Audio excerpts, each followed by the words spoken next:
Recommandation de l'occlusodontie en orthodontie par Serge Letexier.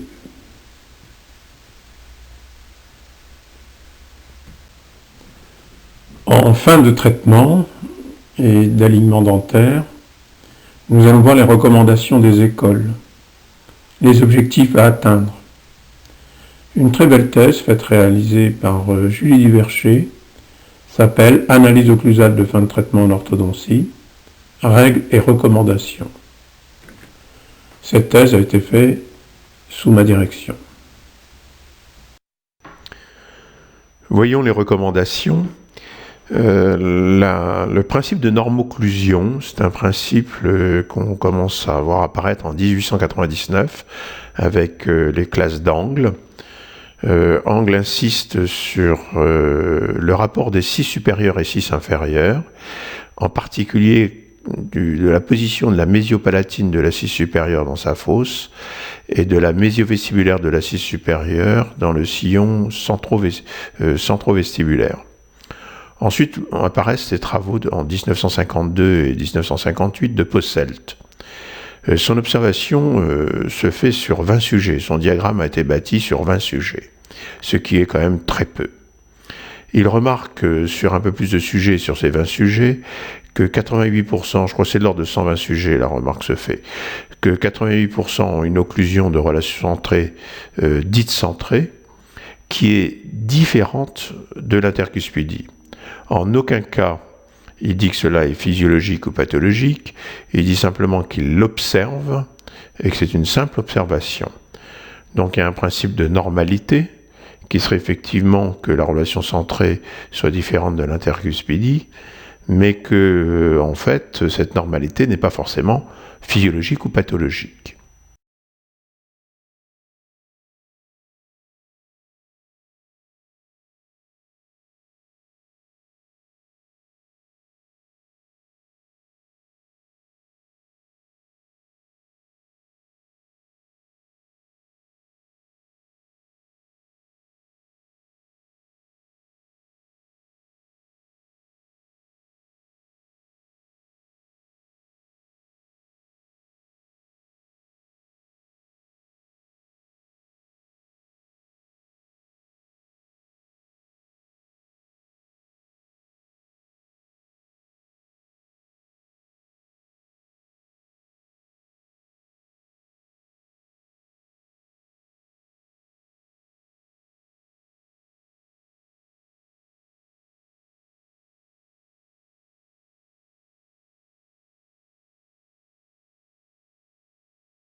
Nous voyons sur ces images que lorsqu'il y a un contact d'éclecteur qui induit un mouvement de latérodéviation, eh bien nous avons des contraintes au niveau des articulations, aussi des contraintes neuromusculaires. Ces contraintes peuvent être acceptées ou ne pas être acceptées par le patient. Quoi qu'il en soit, c'est ce contact, cette déflexion due à ce contact prématuré, fait que l'intercuspidie que nous avons n'est pas une intercuspidie physiologique, mais une intercuspidie habituelle. Nous avons vu que un contact déflecteur induit une latérodéviation avec l'obtention d'une intercuspidie habituelle. Si on supprime ce contact déflecteur, eh bien on se retrouve face à une nouvelle intercuspidie. Le patient étant sain, entre guillemets, n'ayant pas besoin de traitement d'orthodontie, on peut considérer alors que cette intercuspidie dite maximale soit physiologique. De même, lorsque l'on est en fin de traitement d'orthodontie, que les dents sont parfaitement alignées, on pourrait aussi, si l'occlusion est correcte, considérer que cette intercuspidie est physiologique. C'est en fait l'apparition de ce contact déflecteur qui a fait que nous avons une intercuspidie habituelle différente d'une intercuspidie maximale. En conclusion, on peut dire que l'intercuspidie habituelle est devenue une intercuspidie dite maximale, permettant les fonctions sans contrainte musculaire ou articulaire. Nous pouvons voir sur notre site la thèse de Corvisier-Mariaude. Par contre, l'intercuspidie d'un patient à traiter en orthodontie, qui est une intercuspidie pathologique, ne peut être que pathologique et ne peut pas servir de référence. Un désordre occlusal a des conséquences sur la posture de l'individu. Un neurone a une adresse au niveau d'un propriocepteur dans le corps. Lorsque ce neurone reçoit un flux à environ 800 km/h et qu'il y a un désordre occlusal, ces flux arrivant dans un tout petit territoire correspondant à celui de l'occlusion dans le cerveau saturent. Et cette saturation au niveau de ce territoire entraîne la prise en charge par des neurones des territoires adjacents, comme par exemple les mains et les pieds, de ces signaux, ce qui crée des désordres dans la posture de notre patient. Il faut entendre ensuite les travaux de Ricketts. Ricketts est très favorable à la relation dite centrée. Pour seule et unique raison, c'est que en orthodontie, l'occlusion initiale est une occlusion qui est de toute façon défavorable, puisqu'il y a un désordre occlusal.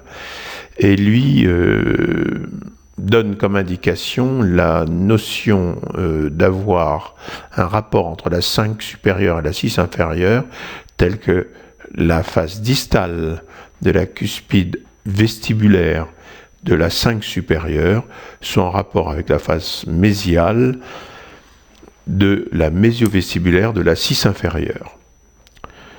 Et ensuite, à l'inverse de tous les autres auteurs, il préconise de ne pas avoir de contact linguaux. C'est une particularité que l'on retrouve nulle part. En 1972, il faut attendre les travaux d'Andrews pour avoir des recommandations bien énoncées sous forme de 6 clés qui sont la clé numéro 1, le rapport des 6, la clé numéro 2, le type, la clé numéro 3, le torque, la clé numéro 4 qui sont les rotations en vue occlusale, la clé numéro 5 qui se trouve la présence ou non de diastème, c'est-à-dire de contacts interproximaux, et ensuite la recommandation de 6 qui est la courbe de Spey. Or là, il y a deux recommandations vraiment très importantes. C'est le rapport des 6 du haut et du bas qui ressemble exactement à celle d'angle, c'est une mésiopalatine dans une fosse, et avoir une mésiovestibulaire en face du sillon centrovestibulaire. Ça, c'est quand même quelque chose qui est cher à tous les auteurs, y compris gnatologistes. Et ensuite, il préconise une courbe de Spey qui soit la moins marquée possible. C'est-à-dire, en fait, une courbe de Spey telle que le plan d'occlusion moyen, on le verra, soit plutôt parallèle au plan de Francfort, pour permettre effectivement une désocclusion beaucoup plus rapide des dents, ce qui me paraît très intelligent. En 1981 et 1997, Rotz montre par des travaux que la différence entre l'intercuspide et l'occlusion en relation dite centrée sont très différentes et que l'on doit préférer une analyse occlusale en relation dite centrée.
Dans ce deuxième tableau des recommandations, nous voyons apparaître une étude importante faite en 2006 sur 596 cas par Cordray, et ceci avec un fort niveau de preuve.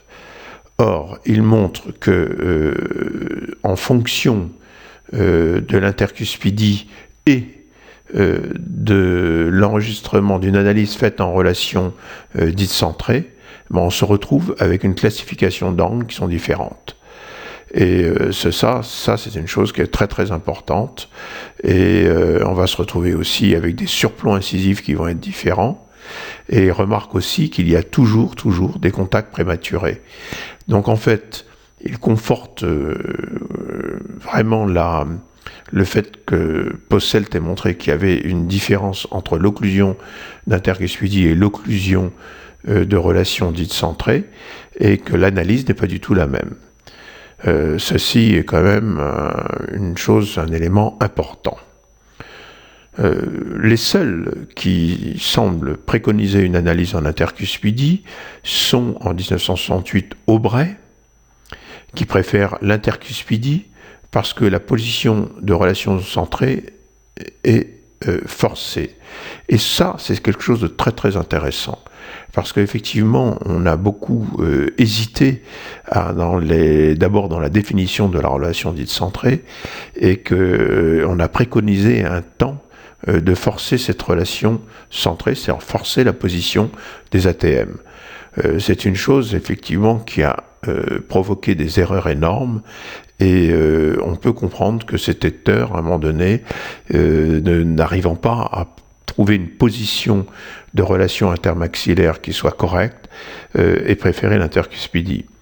En fait, on verra plus tard que grâce à une mise en condition neuromusculaire et articulaire, on a la possibilité d'avoir une relation mandibulo-maxillaire de référence qui conviennent parfaitement, et qui fait que cette notion de préférer l'intercuspidie à la relation dite centrée ne tient pas.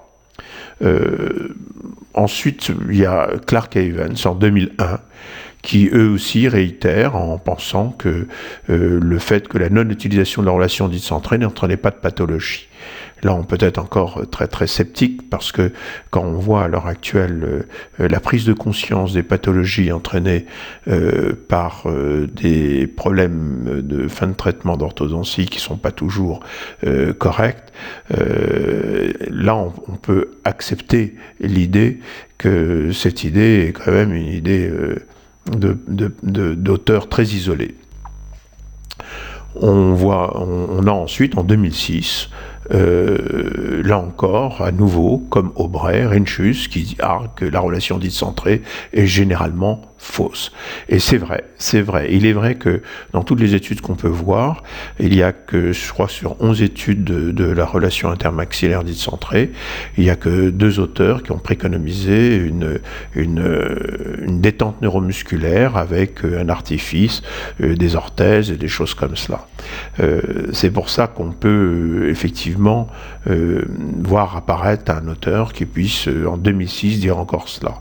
Mais quand on sait aussi que la relation centrée, les occlusodontistes ont toujours préconisé une détente neuromusculaire depuis plus de 20 ans, on pense que là, il y a peut-être une prise de conscience qui n'a pas encore été vraiment faite dans les traitements d'orthodontie. En 2007 et 2010, que ce soit Roth, Soltram, Marie ou Solo, ils pensent que la position de relation dite centrée n'a jamais entraîné de pathologie, et ça c'est une évidence, d'autant plus que c'est une évidence qui est corroborée par la prothèse. Tous nos grands traitements de prothèse sont réalisés dans cette relation dite centrée ou une relation intermaxillaire de référence, et n'ont jamais entraîné de pathologie, j'en suis le premier témoin. D'autre part, il souligne le fait que cette relation dite centrée, si on veut qu'elle soit valable, il faut qu'elle soit obtenue après une déprogrammation que nous appelons, nous, une mise en condition neuromusculaire ou articulaire, telle qu'il n'y ait aucune contrainte articulaire ou aucune contrainte neuromusculaire.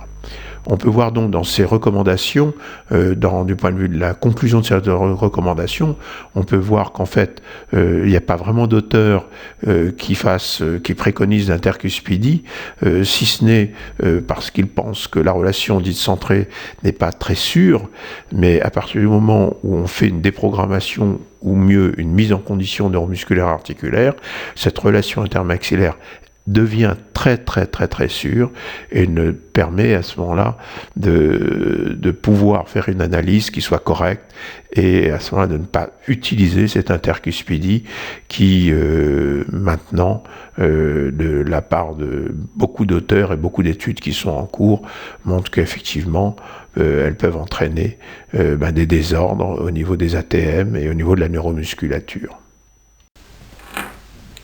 En ce qui concerne la mémoire tissulaire, la prothèse complète nous apporte un enseignement. Lorsque on monte des dents, des incisives, des canines sur un patient, directement sur le patient, et qu'on lui demande est-ce que la dent est trop en avant, trop en arrière, trop longue, trop courte, et qu'on vérifie les rotations, sans qu'il le regarde, surtout pas, simplement avec le contact de ses lèvres et de sa langue, et bien tout doucement on retrouve la position de ses dents qu'il avait exactement sur les photos. On retrouve éventuellement des défauts dentaires qui auraient pu être corrigés de manière orthodontique. Ce qui veut dire qu'en fait, il existe une mémoire tissulaire de la position de nos dents et que cette mémoire tissulaire peut être même pour vous en orthodontie quelque chose de désagréable puisque ça va recréer des positionnements dentaires après vos traitements. Quoi qu'il en soit, cette mémoire tissulaire nous permet, nous, en prothèse complète, de retrouver la position des dents et de retrouver une notion de champ fonctionnel.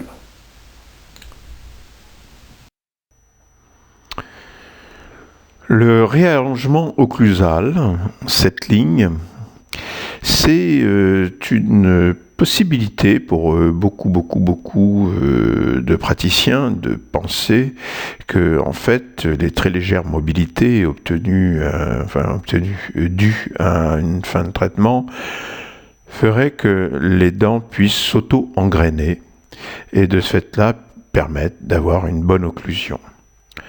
En fait, les dires, observations et études faites depuis 1981 jusqu'en 2010 par toute une série d'auteurs qui sont sur cette diapositive montrent que cela n'est pas forcément vrai. D'abord, l'occlusion, du fait de ses très légères mobilités, ne serait stable qu'à partir de 21 mois, voire 24 mois, suivant les auteurs. Et de toutes les façons, elle nécessite, pour qu'il y ait une augmentation du nombre de points de contact et une augmentation de l'engrainement des dents, qui soit correcte, il nécessite que les dents aient un même axe au maxillaire et à la mandibule.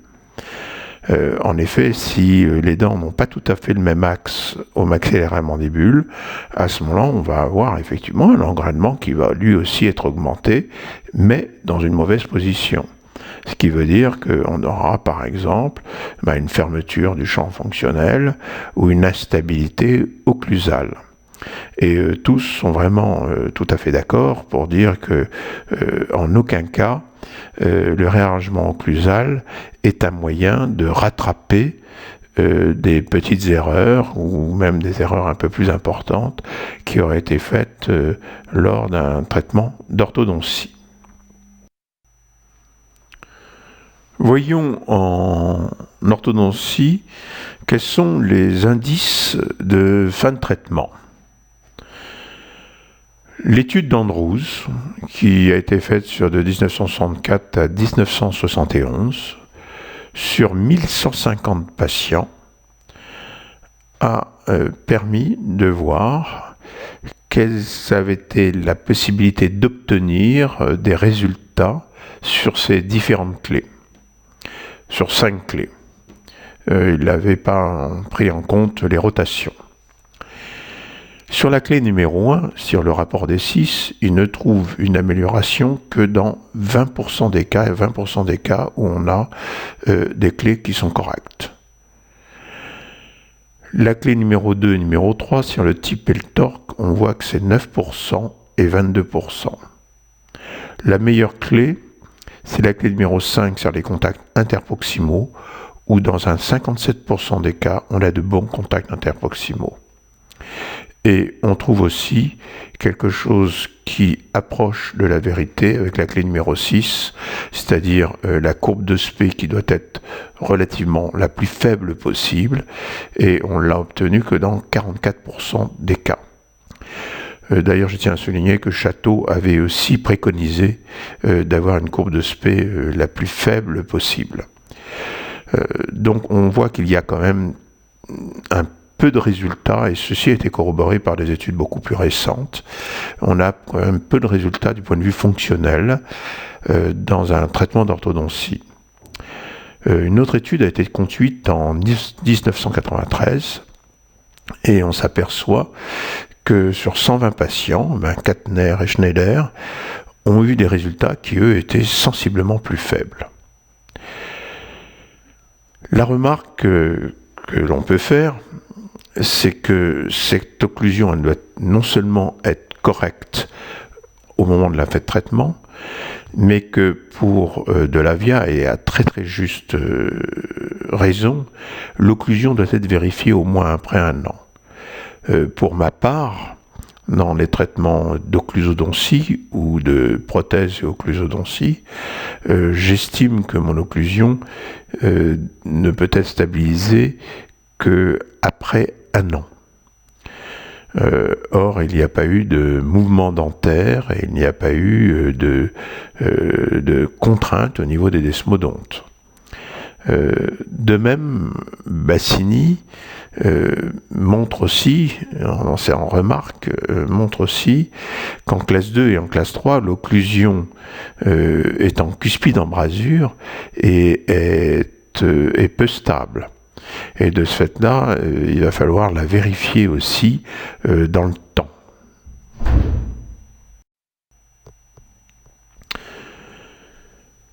Les indices de fin de traitement en orthodontie ont fait, de la part de l'ANES, une proposition dans un document d'indices qui seraient des indices à minima.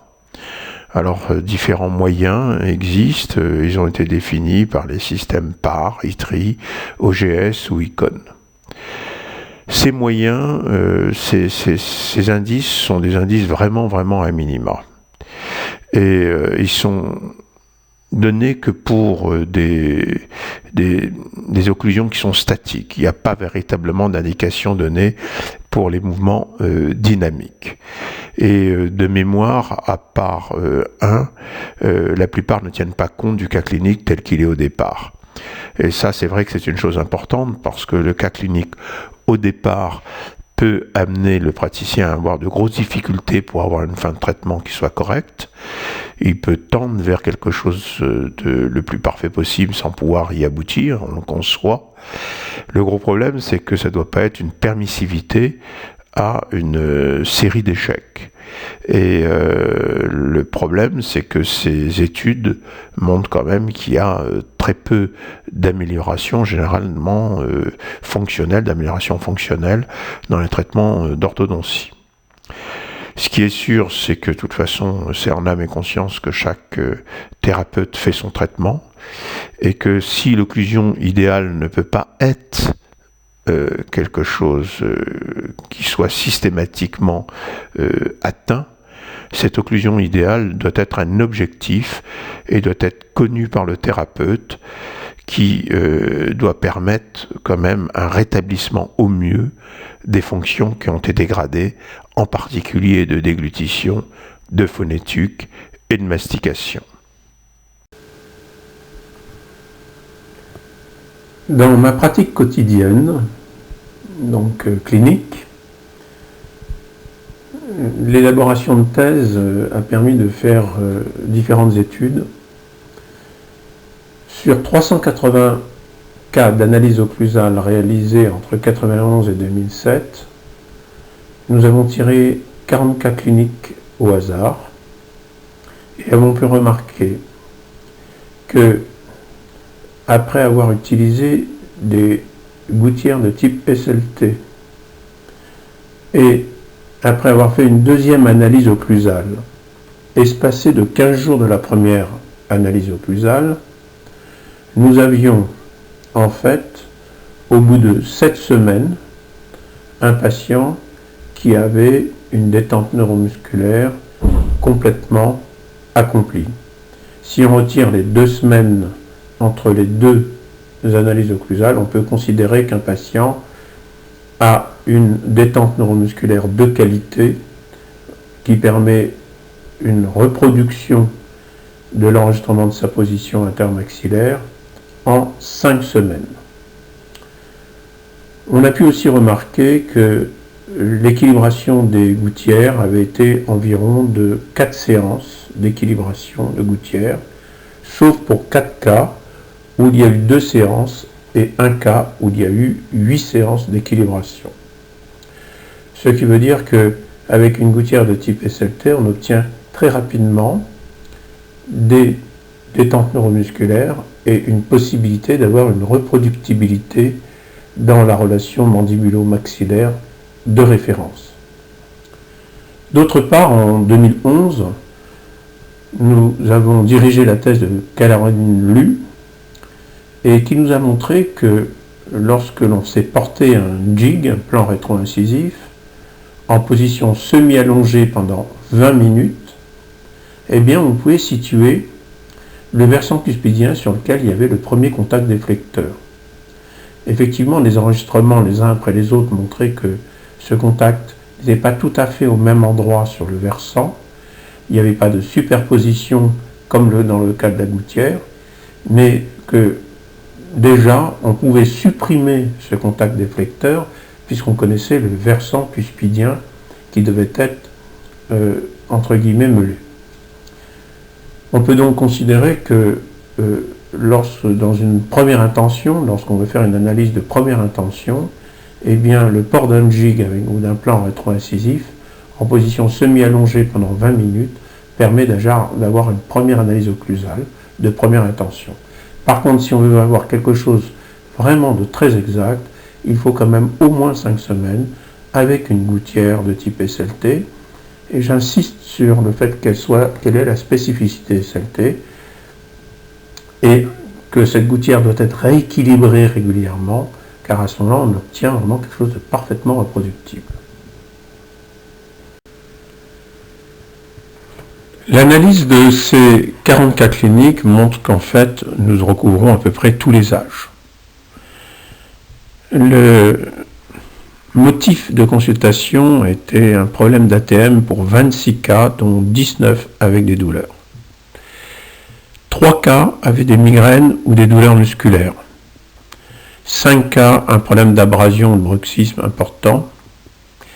Et 6 cas nécessitaient une réhabilitation prothétique.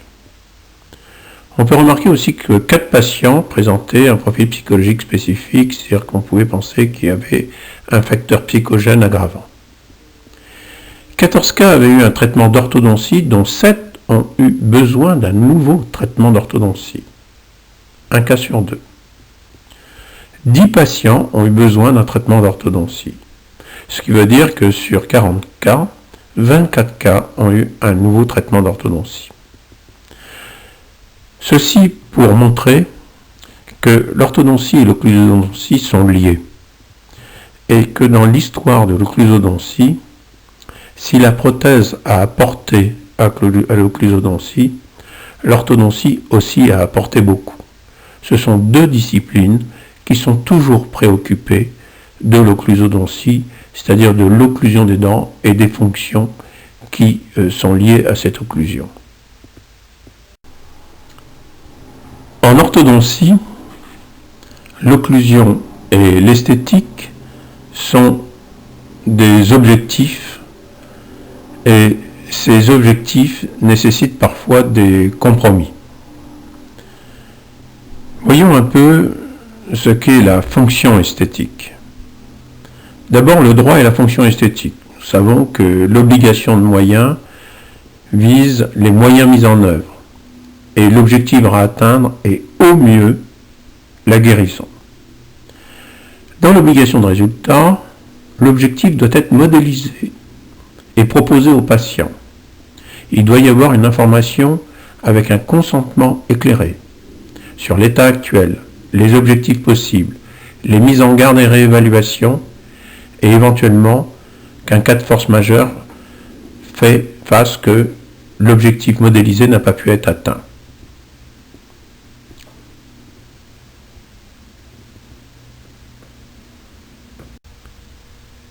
Quelle pourrait être la définition de l'esthétique? Quels peuvent être les critères? Être sain? Critères culturels? Un critère émotionnel? Existe-t-il vraiment des critères rationnels? Ensuite, il y a l'appréciation subjective de l'esthétique, le moi. Je crois être, ou je suis, ou encore je voudrais être. Par contre, il y a une appréciation objective, ce sont les autres. Et puis ensuite, il faut savoir ce qu'est l'esthétique, ce qu'est l'harmonie. Est-ce qu'il n'existe pas une harmonie dans les disharmonies? Et y a-t-il une notion d'échelle dans cette harmonie des disharmonies? Existe-t-il une fonction esthétique? Ces deux mots peuvent paraître complètement antinomiques. Pourtant, l'esthétique, c'est ce qui est beau, mais qu'est-ce qu'est le beau? La fonction esthétique serait la science du jugement du beau et du laid. Pour certains, la fonction esthétique, c'est comme pour Louis Sullivan, la forme suit la fonction. C'est-à-dire qu'en fait, une belle fonction fait que la forme est belle. Pour nous, la fonction esthétique est pathologique ou physiologique. Pour moi, mais je pense pour nous, c'est l'acceptation sociale ou non de l'apparence d'un individu. Nous seuls, professionnels de santé, pouvons avoir les critères estimant cette limite du pathologique et du physiologique. Et nous seuls pouvons l'avoir par l'analyse des fonctions, l'analyse des objectifs atteints dans la récupération des fonctions. Ce qui fait que nous sommes à ce moment-là non plus dans une obligation de résultat, mais dans une obligation de moyens. L'occlusion, une bonne occlusion est l'objectif principal. Et il est évident que cette bonne occlusion doit être permise avec une esthétique qui fasse que l'individu soit accepté par son entourage. Mais là encore, il ne s'agit pas de créer une esthétique telle que tout le monde ait la même esthétique. Il est évident que la personnalité et la personnalisation du sourire, lorsqu'elle peut exister, doit être, mais pas aux dépens, des fonctions. De ces recommandations de fin de traitement, nous pouvons en déduire une attitude thérapeutique et la possibilité d'une évaluation des fins de traitement. Pour cela, il nous faut en occlusion des critères qui soient parfaitement compris et énoncés, et une véritable checklist permettant de vérifier si notre occlusion est pathologique ou physiologique et si elle est acceptable et si on doit la pérenniser. En fonction de cette occlusion, nous aurons des fonctions, en particulier les fonctions de déglutition, des fonctions qui sont aussi de phonation, et en troisième, largement derrière, de mastication, qui doivent être aussi acceptables. Et il faut que ces fonctions soient acceptables du point de vue du fait qu'elles ne seraient pas pathologiques et physiologiques, et pour ça il nous faut des critères, et là aussi il nous faut une véritable checklist permettant d'évaluer nos fins de traitement. En dernier point, la nécessité de rétablir dans les traitements d'orthodontie un protocole avec une chronologie prenant en compte l'occlusion et les fonctions devant être rétablies. Ça veut dire que la plupart des auteurs préconisent de monter sur articulateur en relation dite centrée, mais qu'on appellera nous une relation mandibulo-maxillaire de référence, après des programmations qui permettent de faire une analyse qui soit correcte et ensuite un diagnostic correct et qui permettra ensuite de traiter le patient de telle manière à ce que l'occlusion, l'intercuspidie ne soit pas un élément de réflexion pour permettre de situer la posture mandibulaire. Certains demandent pendant tout le traitement qu'il n'y ait pas de contact occlusaux. Ceci me paraît quelque chose de correct, de telle manière à ce que cette posture mandibulaire initiale, enregistrée en relation dite centrée ou en relation mandibulo-maxillaire de référence, soit maintenue au cours du traitement.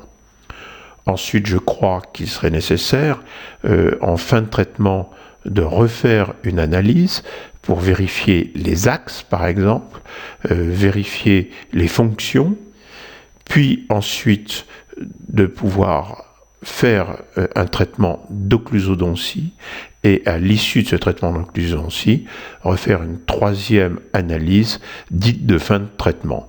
Nous aurions à ce moment-là la possibilité d'abord d'avoir une traçabilité de l'occlusion au cours du traitement et aussi une traçabilité de ce qu'on a pu obtenir dans le rétablissement des fonctions. Je crois que c'est une attitude thérapeutique qui va devoir se mettre en place de plus en plus dans les traitements d'orthodontie, tels d'ailleurs qu'elles ont existé dans les années 80, etc. En pratique quotidienne, voyons une proposition. Afin de ne pas nous perdre dans les différentes définitions de la relation dite centrée, en fait, qu'est-ce qu'il nous faut? Une relation mandibulo-maxillaire de référence. Cette relation mandibulo-maxillaire de référence doit être une relation squelettique soutenue par une musculature.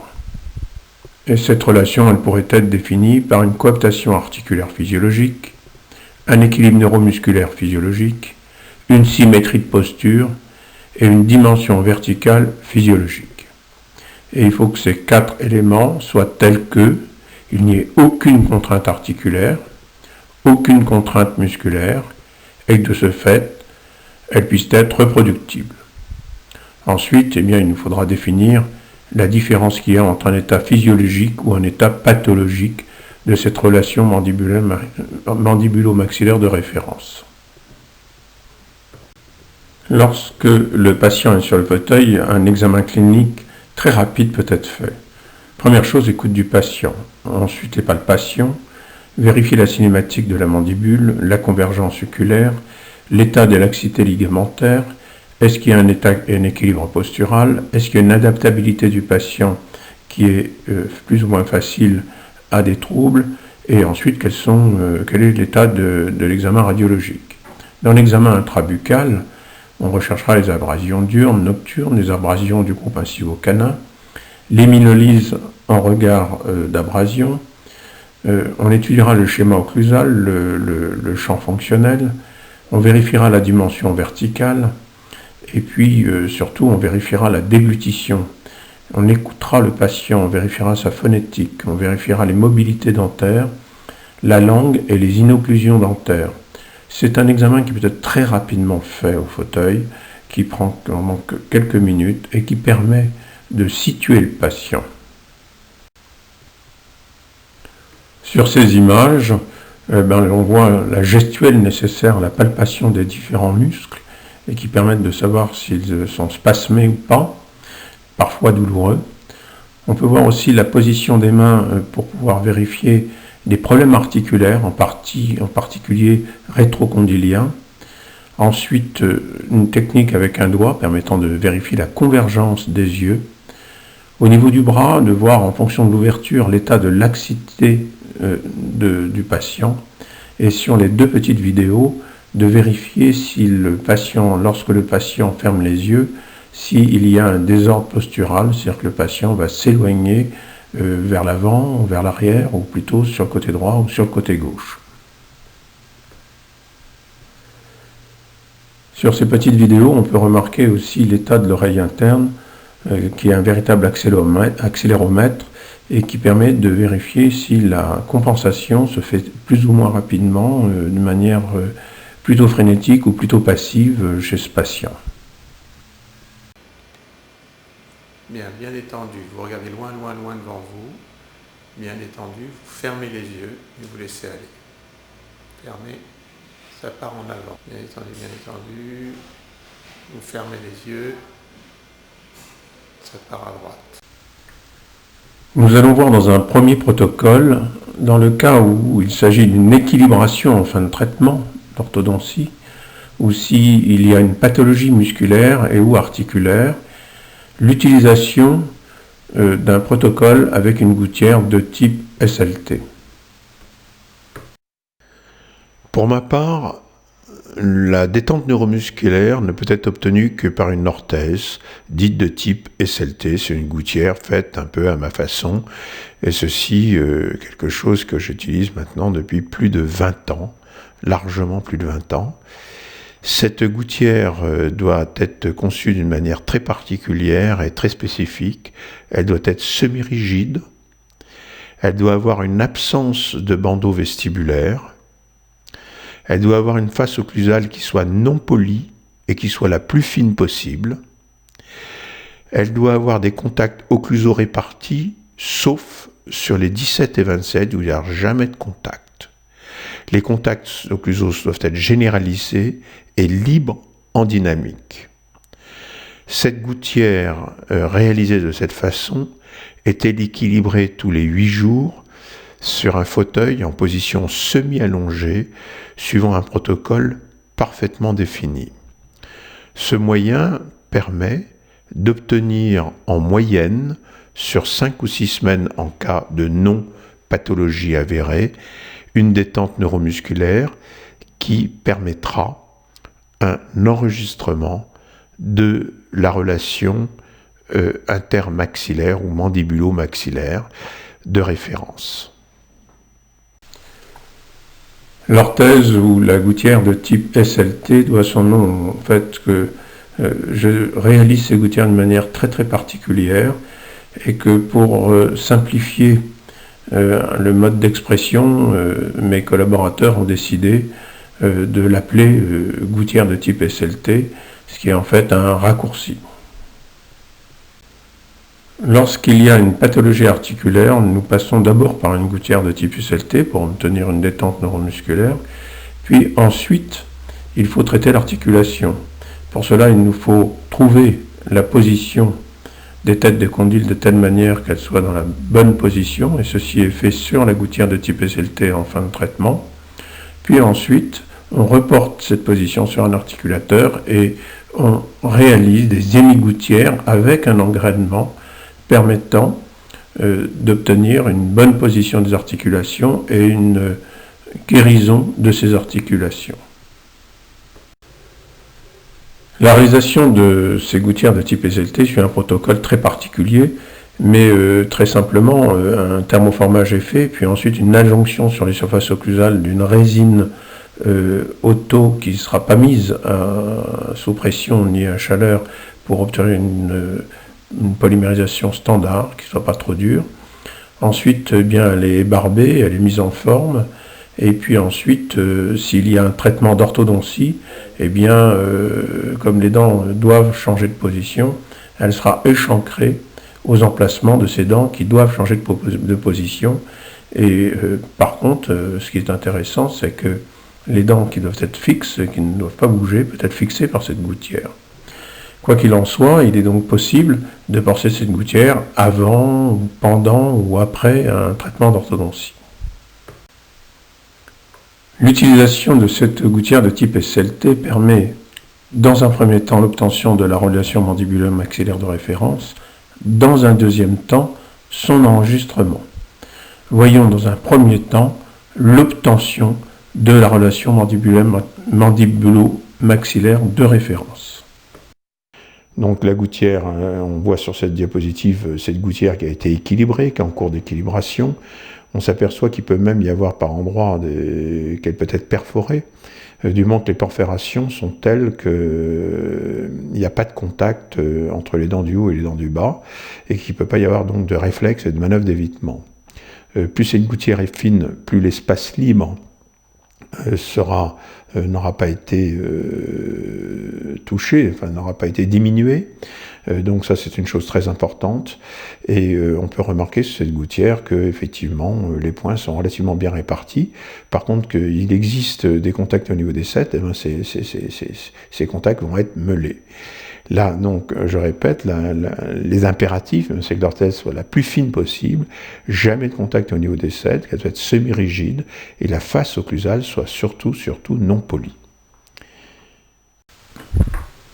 Un deuxième protocole peut être utilisé si on est en début ou en cours de traitement et qu'on a besoin d'une analyse un peu grossière de première intention. Quand je dis grossière, il s'agit quand même d'avoir une localisation du contact ou des contacts déflecteurs sur les versants cuspidiens. C'est-à-dire que c'est la localisation de ce point sur le versant qui n'est pas tout à fait exact. Donc ça veut dire que dans 99% des cas, ce protocole est largement suffisant, particulièrement en début et en cours de traitement.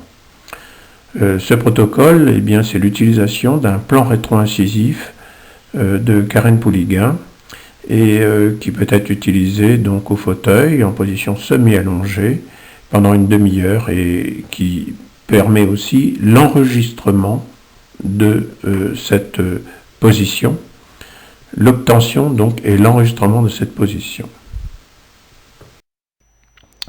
Il y a d'autres dispositifs possibles. Des jigs industriels, bien qu'un peu épais, permettent en une demi-heure d'obtenir une détente neuromusculaire suffisante pour avoir un bon enregistrement de la relation mandibulo-maxillaire de référence. Encore faut-il qu'il n'y ait aucune contrainte articulaire, aucune pathologie articulaire. On peut aussi réaliser ce jig industriel, on peut le réaliser avec un morceau de cire Moïco replié en 2 ou 3 fois ou 4 fois sur lui-même jusqu'à ce qu'il y ait une inocclusion postérieure et parfaitement refroidi pour être suffisamment dur pour avoir un réflexe de détente neuromusculaire. Il y a aussi encore une autre possibilité, c'est de faire un thermoformage d'une gouttière supérieure permettant d'avoir un plan rétro-incisif au maxillaire. Ce plan rétro-incisif provoquera lui aussi une détente neuromusculaire, pourra être porté par le patient alors qu'un jig ne peut pas être porté par un patient la nuit car il est trop petit et pourrait être inhalé. Le plan rétro-incisif, lui, qui fait plus de 3,5 cm sous forme d'une gouttière et d'un plan rétro-incisif, permet d'être porté la nuit et permet lui aussi d'obtenir une détente neuromusculaire correcte à condition de ne pas avoir de contrainte articulaire, de ne pas avoir de pathologie articulaire. L'intérêt de cette gouttière et ce plateau rétro-incisif permettra ensuite d'obtenir un enregistrement beaucoup plus aisé. Ces images nous montrent comment on peut obtenir dans un premier temps, puis enregistrer avec le plan rétro-incisif de Karen Pouligan. La démarche est toujours la même. On a un appui antérieur marqué par l'axe jaune et les flèches vertes. Et on sait qu'avec cet axe antérieur, on va avoir une coaptation symétrique des ATM, puisque on a un appui antérieur et qu'il n'y a pas de contact postérieur. La position est semi-allongée, le patient le porte pendant une demi-heure, l'appui est antérieur, et le matériau d'enregistrement dans la phase d'enregistrement est alors un matériau qui doit être absolument non perceptible. Le patient ne doit pas se rendre compte qu'il est en contact avec ce matériau. Aussi, pour notre part, nous utilisons une pâte oxyde de zinc type Impression Past. Nous avons alors, l'enregistrement se fait toujours dans la position semi-allongée, et nous avons à ce moment-là quelque chose qui est parfait, car la gouttière peut se repositionner de manière très exacte sur le maxillaire, et nous avons un repositionnement de la mandibule qui est lui aussi parfaitement exact.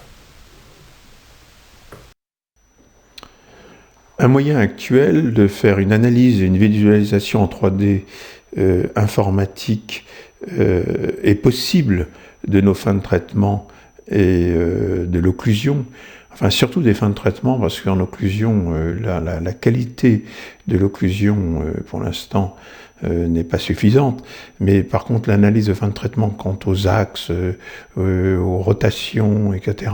est tout à fait faisable.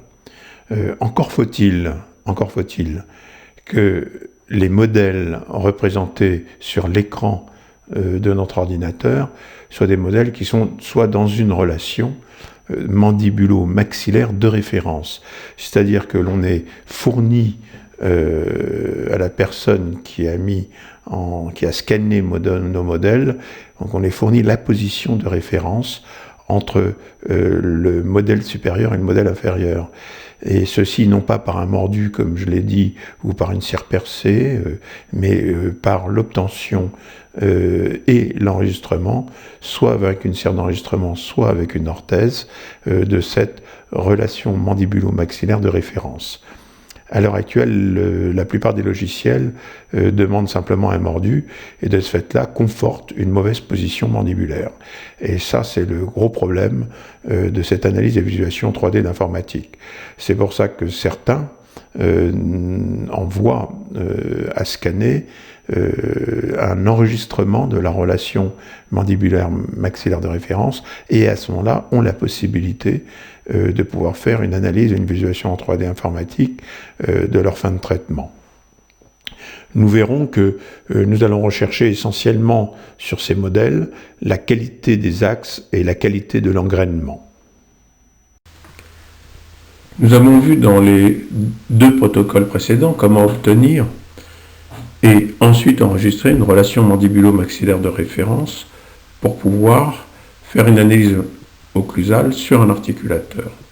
Dans le cas d'un articulateur informatisé, numérisé, Eh bien, cela est toujours possible. L'obtention se fait de la même façon, soit avec une gouttière de type SLT, soit par exemple avec un plan rétro-incisif de Karine Pouliga. Par contre, ensuite, il faut l'enregistrer et donner cette position à l'ordinateur. Eh bien, le seul moyen possible est d'utiliser 3 points pour le maxillaire, 3 points pour la mandibule. Nous savons qu'à partir du moment où nous définissons 3 points, nous définissons la position d'un solide. Donc nous avons le solide maxillaire qui est défini, le solide mandibule qui est défini, et il suffit simplement d'enregistrer ces 2 fois 3 points pour pouvoir avoir sur l'ordinateur une position de la relation mandibulaire, mandibulo-maxillaire de référence, telle que ensuite l'analyse occlusale soit correcte. Pour définir un champ fonctionnel, c'est en fait l'espace dont a besoin la mandibule lors de ses fonctions. Ce champ fonctionnel, comme je vous l'ai dit, existe aussi bien au niveau des incisives antérieures, compris entre la face palatine des incisives du haut et vestibulaire des incisives du bas, que entre les cuspides vestibulaires du haut et les cuspides vestibulaires du bas, et aussi du côté lingual, le surplomb lingual entre les cuspides linguales. La nature de ce champ fonctionnel doit être telle qu'il n'y ait aucune interférence pendant les fonctions, c'est-à-dire aucune gêne, aucune contrainte sur la mandibule pendant les fonctions.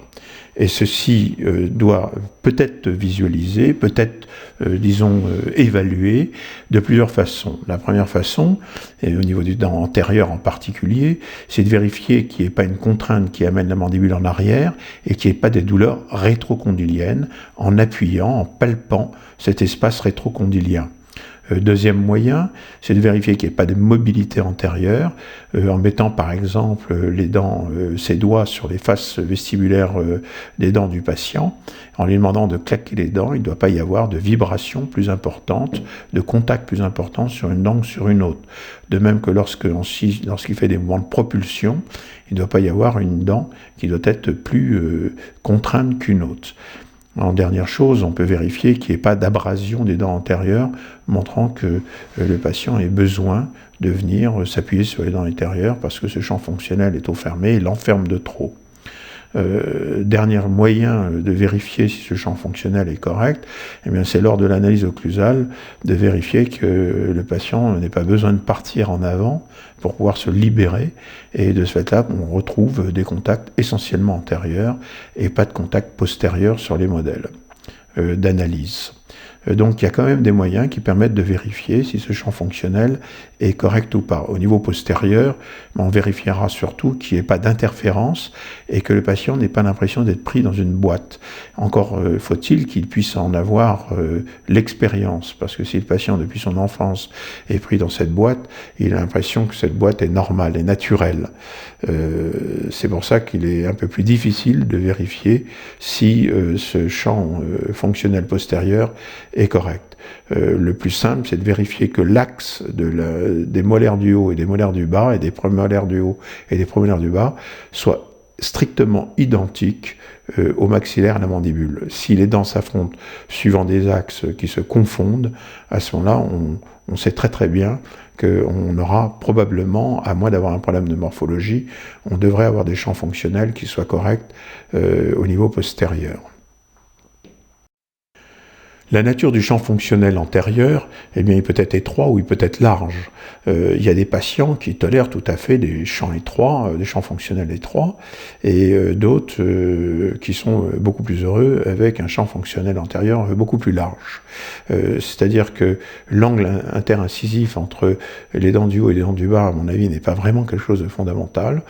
On voit des patients qui ont des surplombs incisifs relativement forts, avec des champs étroits, et qui ont une cinématique mandibulaire qui est relativement verticale, avec des mouvements essentiellement verticaux et non pas horizontaux, et qui, ce fait-là, sont très heureux.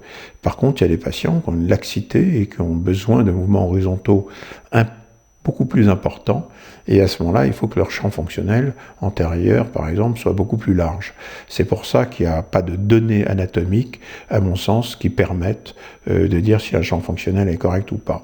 Les données anatomiques sont là pour dégrossir le problème, mais ensuite, il faut valider ce champ fonctionnel directement sur le patient par l'examen tel que j'ai dit précédemment.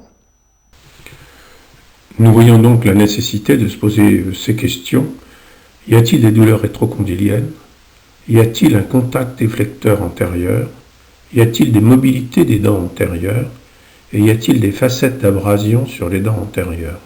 Ce minimum de questions permet de répondre à la question: est-ce que mon champ fonctionnel est pathologique ou physiologique? Dans ce cas très particulier, où il y a eu un recul des incisives supérieures et une descente des incisives inférieures, eh bien, on voit très bien que le guide antérieur a été augmenté.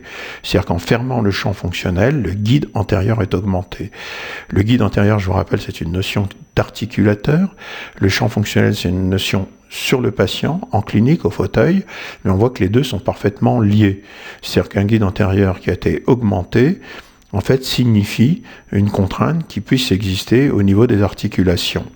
Donc, dans ce cas-là, sur le schéma jaune en bas et à droite, on remarque que si on avait fait un torque plus important, la flèche rouge serait moins inclinée, et à ce moment-là, on aurait probablement un champ fonctionnel plus important, et peut-être qu'on aurait sans doute moins gêné notre patient.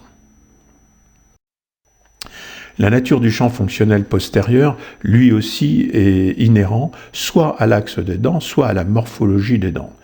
Dans de très très rares cas, il m'est arrivé que des patients avaient des axes de dents parfaits, bien l'un en face de l'autre, tel que les 6 soient vraiment en contact étroit et correct, mais les morphologies étaient très très très importantes. On a l'impression, ce sont les gens qui parfois ont 30-35 ans et se retrouvent avec des cuspides très pointus, pas du tout usés, et on s'aperçoit que ces cuspides sont importantes, et le patient en général met cet air important, il est contraint, il est pris, il est emboîté, l'engrainement est tel qu'il nous donne l'impression d'emboîtement, le patient n'est pas du tout libre en latéralité, et c'est vrai que ça c'est essentiellement dû à un problème de morphologie. En fait, en orthodontie, c'est très rarement une erreur que j'ai vue en denture naturelle, mais pas en traitement d'orthodontie. En orthodontie, ce qui se passe le plus souvent, c'est l'axe de la cisse inférieure et de la cisse supérieure sont pas l'un en face de l'autre, et il y a une fermeture du champ fonctionnel vestibulaire. C'est l'erreur la plus classique que l'on peut voir en orthodontie. Ce chemin, ce champ fonctionnel peut être aussi étroit, avec une verticalisation de la cinématique d'un patient défini, et pour un autre patient, on peut aussi avoir, un patient plus laxe, on peut avoir aussi un champ qui nécessite d'être beaucoup plus horizontal et beaucoup plus large, beaucoup plus important. Donc là encore, un bon moyen, c'est de vérifier qu'il n'y ait pas d'interférence pour un guide antérieur correct, pour un champ fonctionnel antérieur correct, de bien vérifier qu'il n'y ait pas d'interférence au niveau postérieur. Je pense que c'est le minimum. Donc en fait, pour l'analyse du champ fonctionnel postérieur, au moins une question: existe-t-il une interférence occlusale en dynamique? Nous voyons sur ces photos, qui sont les photos prises à partir d'un CleanCheck et d'AutoCAD, nous voyons la position des axes au niveau de la 16 et des 26, des 36 et 46. On voit très très bien sur la dia en haut que le surplomb vestibulaire a été fermé, donc le champ fonctionnel a été fermé, simplement parce que l'axe de la 46 et de la 16, eh bien, ne sont pas l'un en face de l'autre. Sur la coupe en haut et à droite, c'est un autre patient, sur AutoCAD, on voit très très bien sur ce patient que la 6 inférieure a un axe qui est pas du tout dans l'axe de la 6 supérieure. Et de ce fait-là, on a une ouverture du champ fonctionnel du côté lingual et une fermeture du côté vestibulaire. Sur les sur les photos, sur les images inférieures, on voit l'engrainement, et on voit très très bien l'engrainement au niveau de la 16 et de la 46.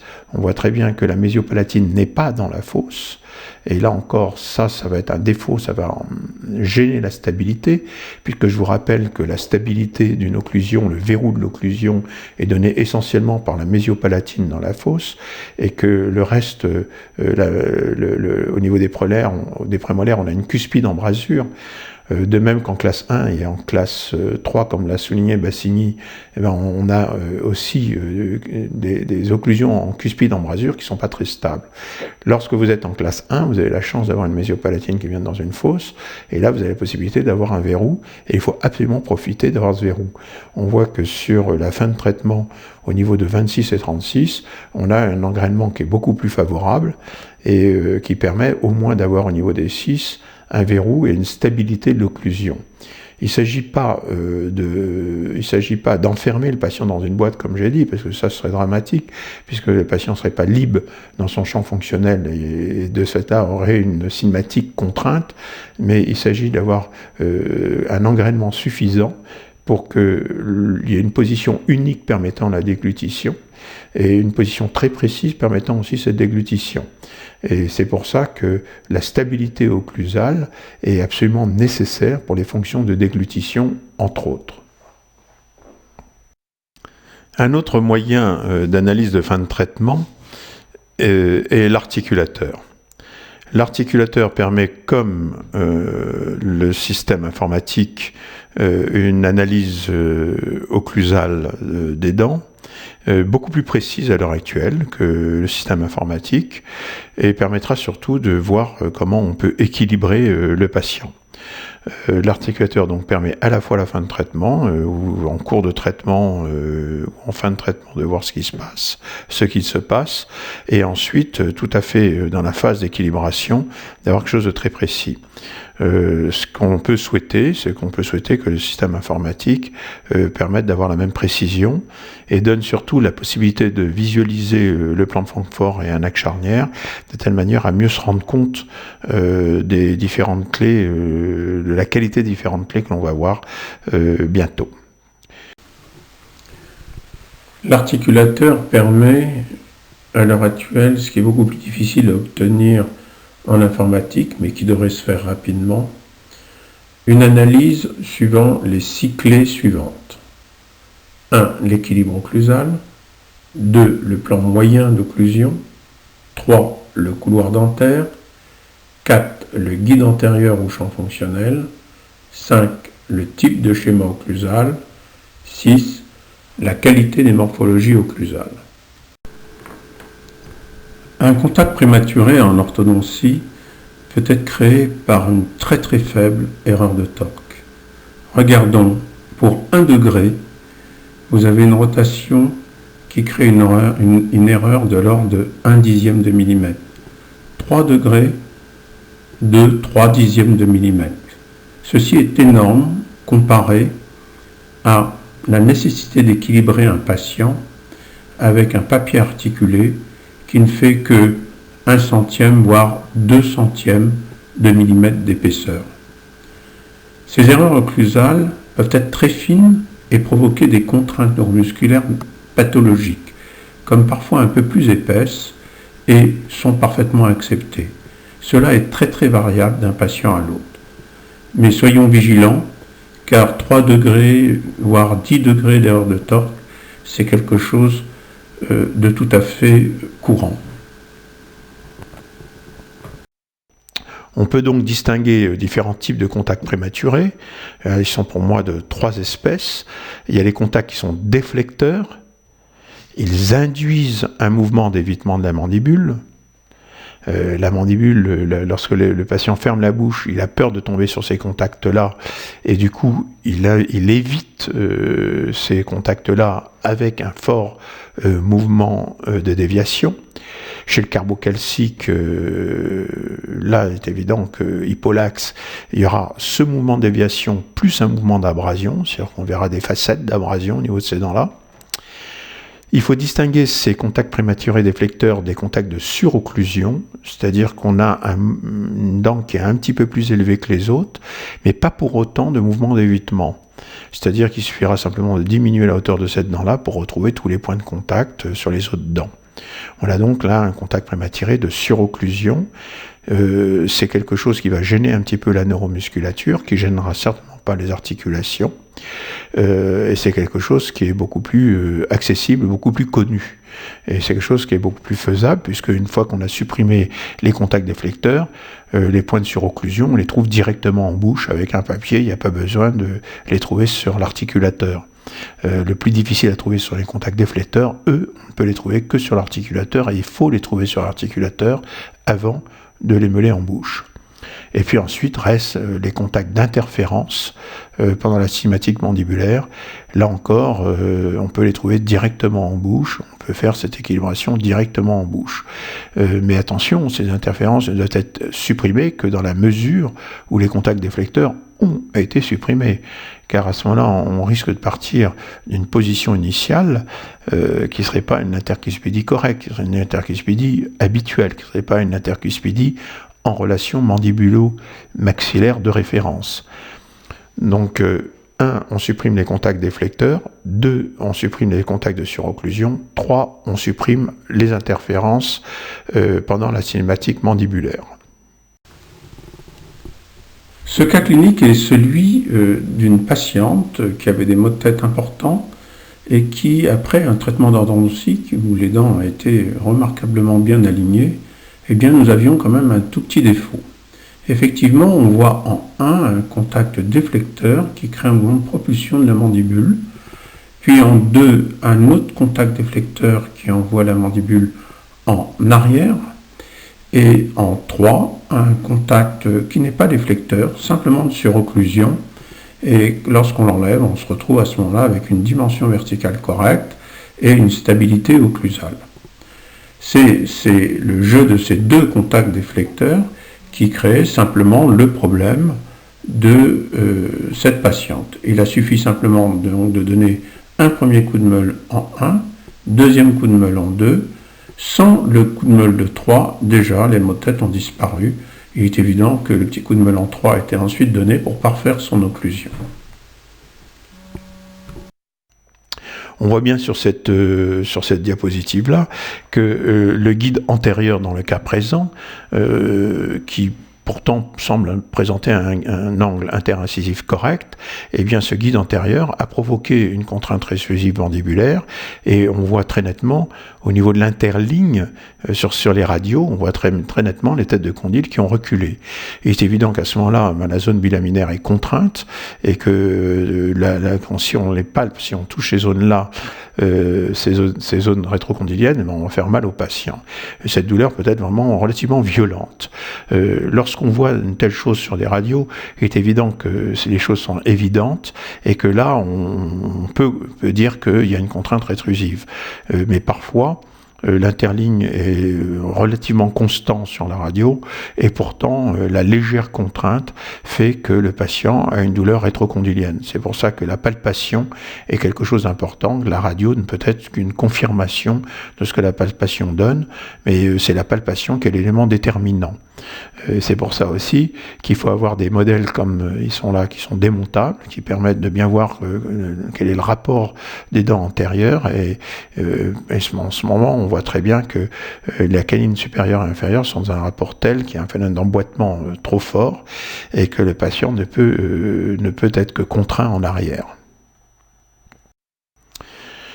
Pour aller un petit peu plus loin, si on le veut, on a des appareils qui nous permettent, comme cet appareil qui permet de visualiser l'état de contrainte au niveau des ATM dû à, par exemple, un problème au niveau antérieur, comme on le voit là. Eh bien, vous vous souvenez de cette diapositive qu'on a vue tout à l'heure. Vous voyez, il y a l'interligne qui était vraiment diminuée. Mais là, on voit franchement que cette interligne est plus que diminuée. Il est diminué, mais il est le résultat d'une contrainte au niveau des ATM. C'est-à-dire que les ATM sont poussé, contraint en arrière, en distal. Il y a une distalisation des ATM qui fait que les zones bilaminaires vont être comprimées, vont être douloureuses. Cet appareil permet de vérifier, d'objectiver le fait qu'il y a des contraintes articulaires. Mais on n'a pas pour autant, s'il est intéressant du point de vue didactique, de vérifier cela. Dans l'exercice de tous les jours, il suffit simplement de vérifier qu'il y a des contacts déflecteurs ou pas. S'il y a des contacts déflecteurs, de les enlever. Le geste est très peu invasif, voire pas invasif, comparé aux abrasions que peuvent faire eux-mêmes les patients. Et là, au moins, on est sûr de ne pas faire de bêtises et on est sûr de ne pas avoir de contraintes au niveau des ATM. Donc on peut, si on est soucieux et inquiet, on peut effectivement utiliser un tel appareil, mais moi je pense que la seule pertinence d'éliminer les contacts prématurés, déflecteurs, est suffisante. La dimension verticale surévaluée est un grand classique des traitements en orthodontie. Pourquoi ? Parce que les dents sont obliques, qu'on les remet un peu plus droites, et qu'il y a un phénomène d'égression et pas d'ingression, qui fait que l'espace libre se réduit. Sur ce patient, qui n'est pas un patient d'orthodontie, on voit une béance avec un espace libre complètement insuffisant.